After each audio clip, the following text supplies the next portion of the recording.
जनवरी 2024 की शुरुआत में एक ऐसी खबर आई जिसने हर किसी को हैरान कर दिया।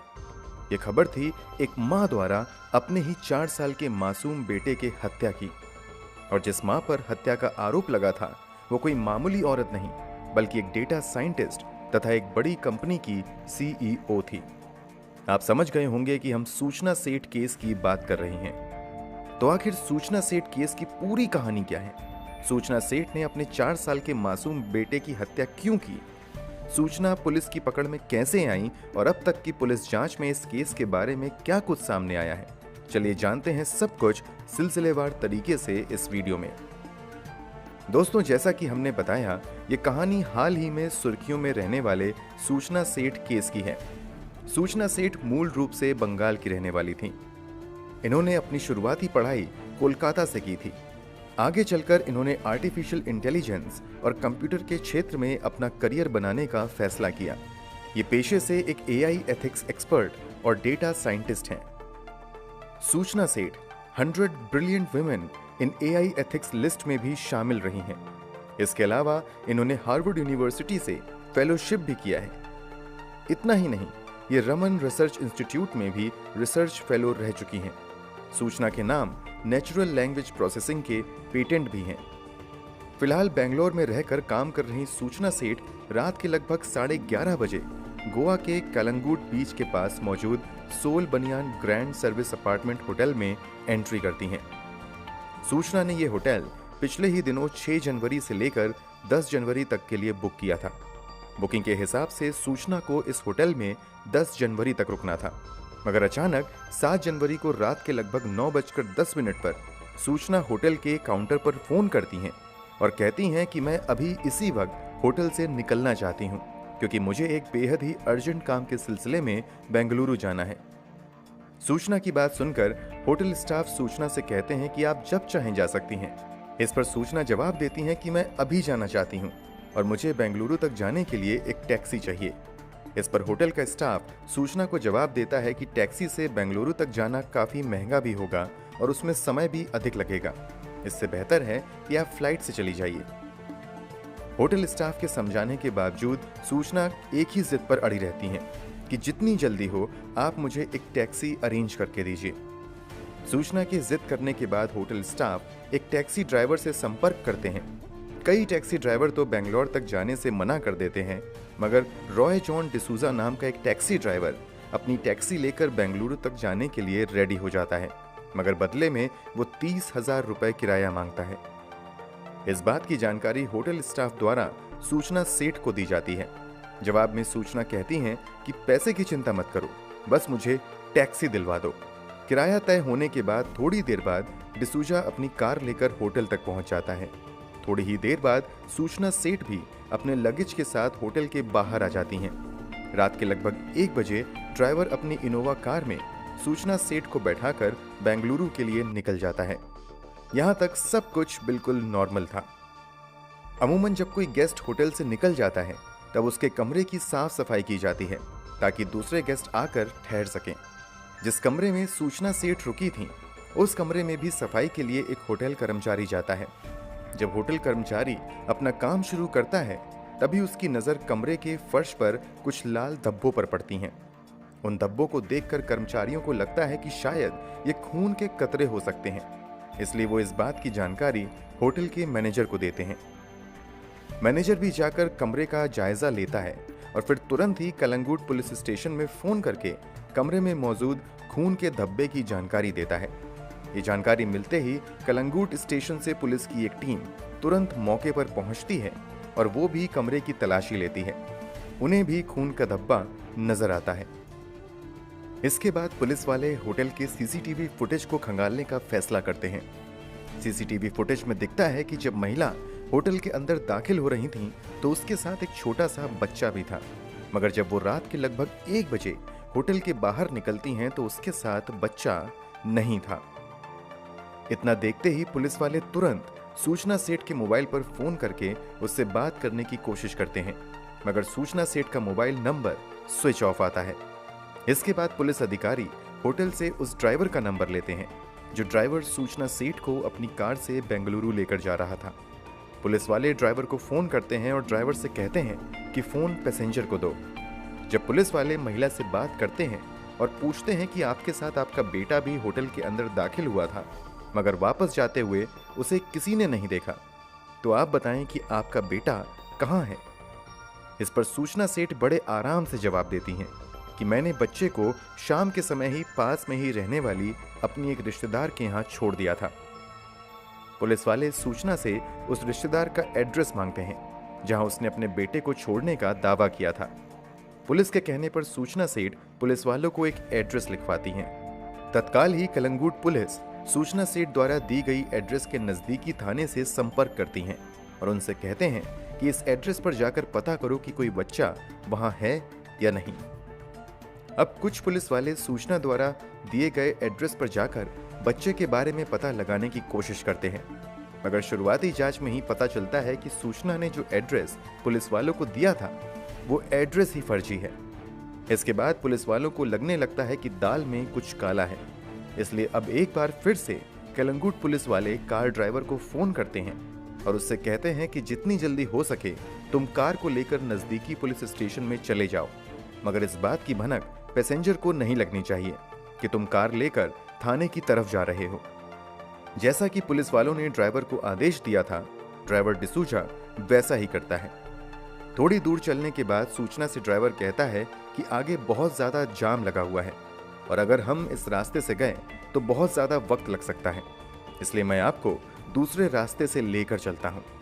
फिर इसी बहाने ड्राइवर चुपचाप कार को लेकर कर्नाटक के चित्रदुर्गा इलाके के ऐमांगला पुलिस स्टेशन में खड़ा कर देता है। फिर ड्राइवर कार से उतरकर पुलिस स्टेशन के अंदर जाता है और ऐमंगला पुलिस स्टेशन के पुलिस अधिकारियों की बात गोवा पुलिस के अधिकारियों से करवाता है। गोवा पुलिस के अधिकारी ऐमंगला स्टेशन के अधिकारियों से कहते हैं कि जितनी जल्दी हो सके इस महिला के सामान की तलाशी लो। जब यहाँ पुलिस वाले सूचना सेठ के सामान की तलाशी लेना शुरू करते हैं तो उनके पैरों तले जमीन खिसक जाती है। पुलिस वालों के कहने पर सूचना अपना बड़ा सा बैग खोलती है तो पहले उसमें कुछ कपड़े दिखाई देते हैं। उसके नीचे बच्चे का खिलौना नजर आता है। यह खिलौना सूचना के बेटे का ही था। जब सभी सामान को वहां से हटाया जाता है तो बैग में सबसे नीचे 4 साल के मासूम का शव दिखाई देता है। जब पुलिस वाले सूचना से पूछते हैं कि यह बच्चा कौन है और इसकी हत्या किसने की है, तो जवाब में सूचना कहती है कि यह मेरा बेटा है और इसे किसने मारा मैं नहीं जानती। तुरंत ही इस बात की जानकारी गोवा पुलिस को भी दे दी जाती है और फिर सूचना को कर्नाटक में ही गिरफ्तार कर लिया जाता है। कर्नाटक में सूचना की गिरफ्तारी के बाद गोवा पुलिस की भी एक टीम कर्नाटक आ जाती है और फिर वहां से सूचना सेठ को कर्नाटक पुलिस अपनी हिरासत में ले लेती है।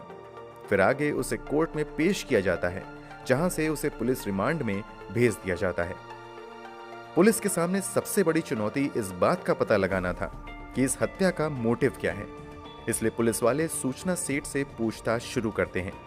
शुरुआती पूछताछ में ही सूचना सेठ कहती हैं कि मुझे नहीं पता कि मेरे बेटे की हत्या किसने की है, क्योंकि जब मैं सोने गई थी तो मेरा बेटा जिंदा था और जब मैं जागी तो मेरा बेटा मर चुका था, इसलिए मैं इसे अपने साथ बैग में लेकर जा रही थी ताकि मैं इसके साथ हमेशा के लिए रह सकूं। आपको जानकर हैरानी होगी कि पुलिस वाले लगभग 10 से 12 दिनों तक लगातार सूचना सेठ से पूछताछ करते रहते हैं, मगर सूचना लगातार एक ही बात की रट लगाए रहती हैं कि उसे नहीं पता कि बेटे की हत्या किसने की है। वो खुद को बेकसूर बताती रहती हैं। भले ही सूचना खुद को बेकसूर बता रही थी, मगर जब बच्चे का पोस्टमार्टम किया जाता है तो बताया जाता है कि पोस्टमार्टम से लगभग 36 घंटे पहले बच्चे की तकिए से मुंह दबाकर या फिर गला घोंटकर की गई है। मतलब कि जिस समय बच्चे की हत्या की गई उस समय बच्चा अपनी मां सूचना सेठ के ही पास था। जब कई दिनों की मेहनत के बावजूद सूचना कोई भी जानकारी नहीं देती है तो आगे की पूछताछ के लिए पुलिस वाले कुछ जाने माने साइकोलॉजिस्ट और साइकियाट्रिस्ट की मदद भी लेते हैं ताकि सूचना से सटीक और सही जानकारी निकलवाई जा सके, मगर उन लोगों की भी मेहनत बेकार चली जाती है। हालांकि इस बीच पुलिस को उस कमरे से कई ऐसे अहम सबूत मिलते हैं जिससे इस बात को बल मिलता है कि बच्चे की हत्या उसी कमरे में की गई थी। पुलिस की जांच में यह भी सामने आता है कि उस कमरे में सूचना सेठ के अलावा किसी दूसरे व्यक्ति ने एंट्री नहीं की है। ऐसे में सूचना सेठ का यह कहना कि किसी और ने उसके बेटे की हत्या कर दी बेमानी नजर आता है।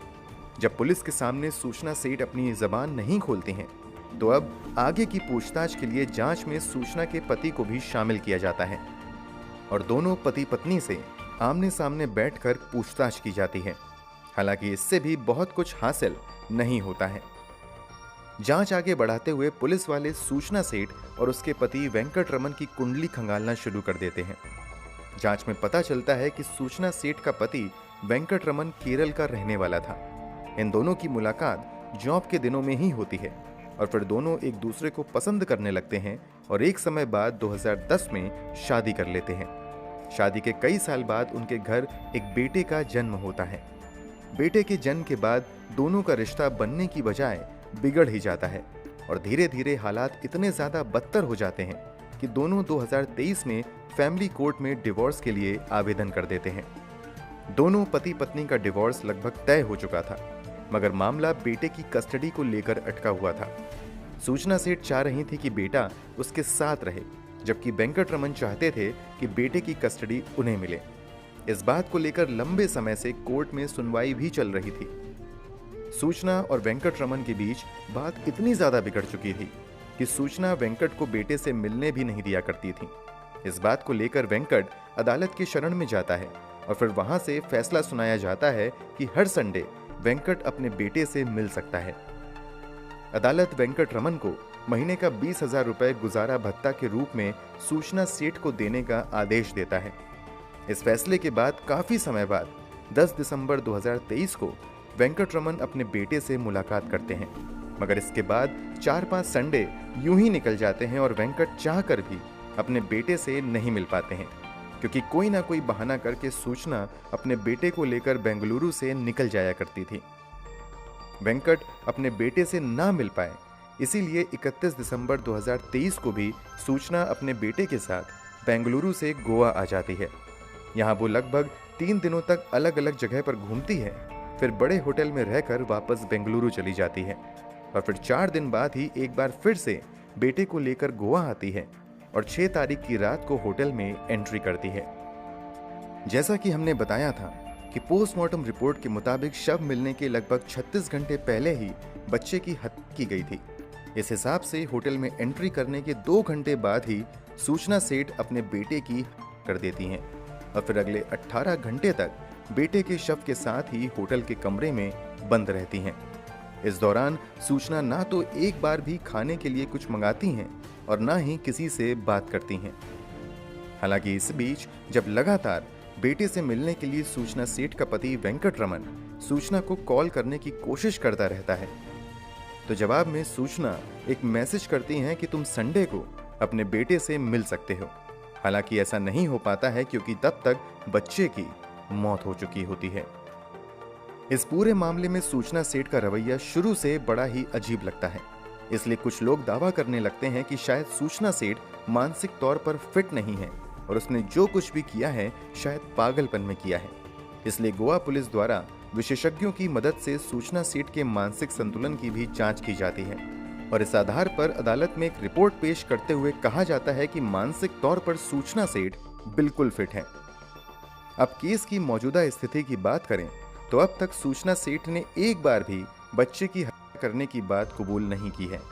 इस बीच मार्च 2024 में सूचना सेठ के पिता जय सेठ ने गोवा की एक अदालत में याचिका दायर करते हुए कहा था कि सूचना सेठ की मानसिक हालत ठीक नहीं है और इसकी जांच डॉक्टर के एक पैनल से करवाई जाए और इसी आधार पर इस मुकदमे की स्थिति तय की जाए। गोवा पुलिस इस मांग का विरोध करती रही। इसके बावजूद 4 मार्च 2024 को गोवा की स्थानीय अदालत ने सूचना सेठ की मानसिक स्थिति की जांच के लिए पैनल गठित करने का आदेश दे दिया है। अब आगे डॉक्टर की ये टीम जो भी रिपोर्ट पेश करेगी, इस आधार पर सूचना सेठ का भविष्य तय होगा। वैसे कुछ लोगों का यह भी कहना है कि सूचना सेठ एक हाईली क्वालिफाइड इंटेलिजेंट महिला है, इसलिए उसे पता है कि कैसे बचा जा सकता है, इसीलिए वो नाटक कर रही हैं। अब सच्चाई क्या है वह तो आने वाले वक्त में ही पता चलेगा। एक्सपर्ट्स की माने तो अगर सूचना सेठ मानसिक तौर पर बीमार पाई जाती हैं तो बेटे की हत्या करने के बावजूद वो सभी कानूनी कार्यवाही से बच सकती हैं या फिर बड़ी ही मामूली सजा उन्हें मिलेगी। अब आगे क्या होता है वो तो समय ही बताएगा।